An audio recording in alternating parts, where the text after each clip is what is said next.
Hi guys, Tom Barton from TomBartonSports.com here. We're going to take a look at the Ivy League college basketball slate this year, and I will tell you, I absolutely miss it. Oh yeah, I do. Guys, if you like this video, subscribe, share. You can also check out a lot of the stuff that I do over on Twitter. It's at Tom Barton Sports. We don't only do college basketball, don't only do the Ivy Leagues, but I think I could confidently say, and I've said this in a couple of videos, and I know sportsbook directors in Las Vegas have told me this, I am the best Ivy League handicapper in America over the last 10 to 15 years.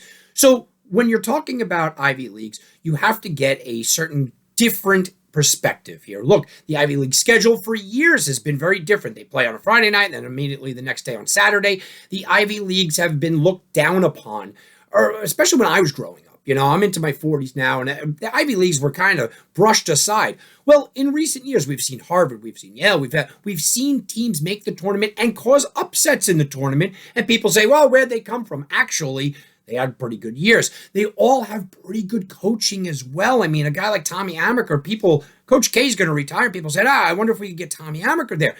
So you look at certain schools and certain sports, and you can kind of get a feel for them year after year.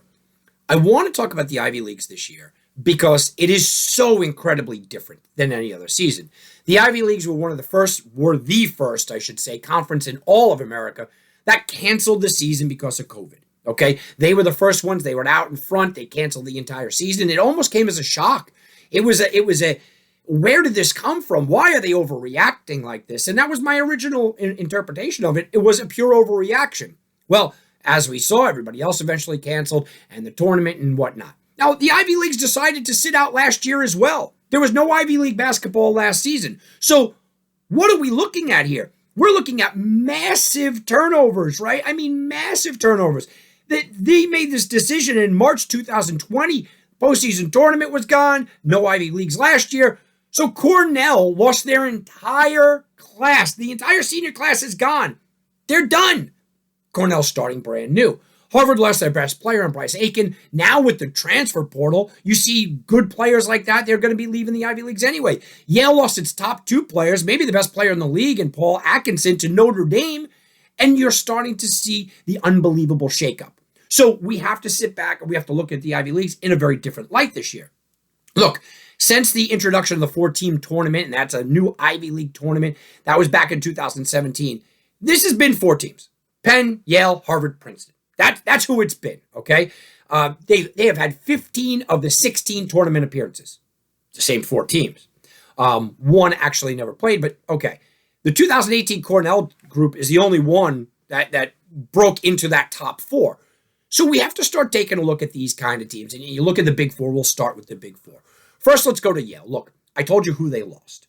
Yale is the chalk favorite. Everybody's kind of going Yale. We love them. Oh, yeah, they go on. Look, they are still very good. And they're still very well coached.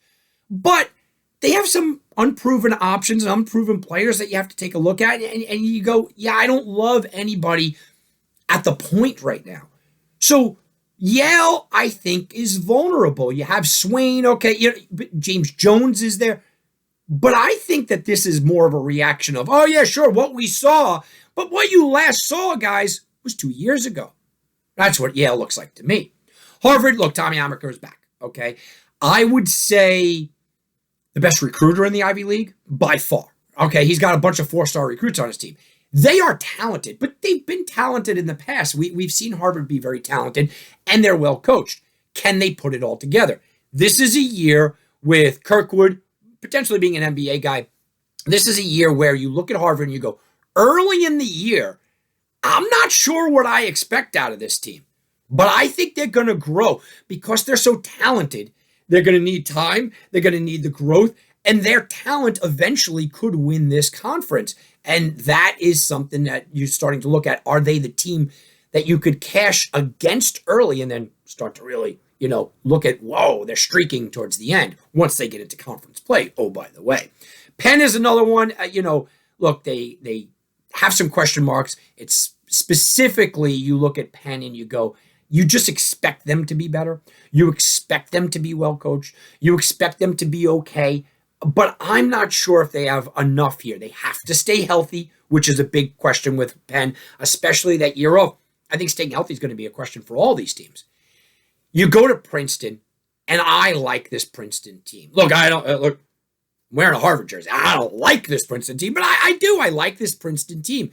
Princeton might be the sleeper here. And I'm going to my notes because we look at Princeton, and yeah, you look at what they've done and what they could be. Jalen Lewin finished as a top sophomore the last time we saw them. He had 30 points against Cornell. He hasn't played at all, right? I mean, he's not even in the state. He hasn't played. All of a sudden, you start to look at him and you go, is he potentially the best player in this league? Is he now potentially that guy? Because he started to play really well. He finished ranked inside the top 10 in KenPom in a bunch of categories. So all of a sudden, does Princeton have the best player on the floor? Look, I just said Kirkwood and Harvard, he might go to the NBA, but he's not the best player today. Not right now. And then you look at where Princeton was. They had, I would say, the least amount of turnover on their roster. Okay? So you look at Princeton and you go, they have a solid coach. We know that. They might have the best player in this conference, and they have very little turnover. I think Princeton is a dangerous team, especially among the Big Four. Going down the list here, Brown, they're on the edge. If I had to pick that fifth team, Brown would probably make it. They're a hard team to get by because they play such a weird style of basketball. They often, I don't want to say crumble, but they don't elevate their game against the Big Four. That they're going to have to do that this year. Dartmouth is another team. You look at Dartmouth. The last time we saw Dartmouth, they were that shocking team. They were that team that on any given night you're going, uh-oh, this is a worry for Penn. There's a worry for Princeton. There's a worry for Yale. There's a worry for Harvard. Brendan Barry, he averaged 13 points per game. They need to find that secondary scorer. They need to find that secondary guy, and Dartmouth could become big. By the way, they also lost some bigs on that team as well. Cornell, look, they're not going to be a very good team this year. It's just, I don't want to dog on any of these teams. We know it's the Ivy Leagues, but it's a lot to ask a team that is not as talented as the upper echelon teams. And let's be honest, not as well coached. Brian Earle's a good coach, okay? But he's not as good as the Tommy Amakers of the world. So they're not as talented, not as well coached. They're going to be kind of on the bottom. Columbia had some impressive things the last time we saw them, right? Jim Angles is another guy that you can't say he's a bad guy. I think this, by the way, I think the Ivy Leagues are the most underrated conferences in America when you're talking about coaching. I think they are so well coached from top to bottom. So getting back to Columbia, I just don't think that this is a team that you could really go in. You can't really go on them and count on them for much. So when we're looking at the top four teams, I think it's kind of going to still be the same. Can Brown crack in there? Yeah, maybe. If Dartmouth finds that second scorer, it's possible. Can Columbia find some magic because their coach takes another step up? This is all possible, and I do think injuries have to play a role in all of college basketball, especially this year because of the time off. Friday nights, it felt like we had nothing to do. Okay, forget about it. You 20-year-olds that are going, I got a lot to do. No, but it felt like we had nothing to do on Friday nights, and now you got college basketball back. I will say this. Watch the schedule, because it's not a normal Ivy League schedule this year where it's back to back and back to back and back to back. It's not that. I think this is a year where the Ivy Leagues won't get two bids. I've been saying that for years. It is a year they're going to get two bids. I don't think they're going to get two bids. I don't see anybody head and shoulders above anyone else either. So as far as conference play goes, this is going to be fun. It's going to be a fun conference to watch. It's going to be a competitive conference all around. I think Harvard's going to be there at the end. I think Princeton is going to be there at the end, and I know everybody loves Yale. I just can't discount them. To me, Penn is clearly the fourth team. The question is, who's going to be 1, 2, and 3? I think Princeton offers a lot of value. I think Yale's a little overrated. Harvard is the team that I'm watching late in the season.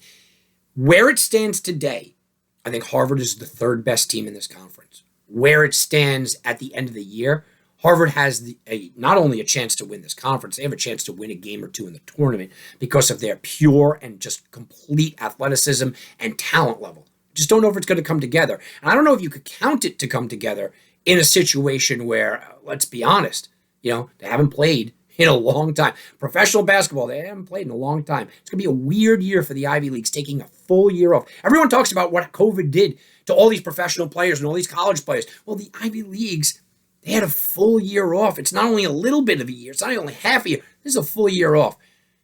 Back on campus, back to the grind, back to the normal life. We'll see what this is. I'm not putting too much stock into the early part of the season for any of these teams. This is all about conference play. I don't care how they do out of conference. This is all about conference play. You want your teams back in that routine come conference play. I'm leaning on coaching. This is a really well-coached conference. But I think that Tommy Amaker could be hoisting it at the end. And I think Harvard is probably going to be my pick to win it all. Harvard over Princeton. Yeah, I know everyone's going Yale. I'll go Harvard over Princeton. All right, guys. I am Tom Barton from TomBartonSports.com. You guys can go check it out. It's at Tom Barton Sports over on Twitter. Please like, subscribe, share. I know if you guys like this video, just press that like button. It only takes a minute. Just press that like or subscribe. Thanks a lot, and I'll see you again.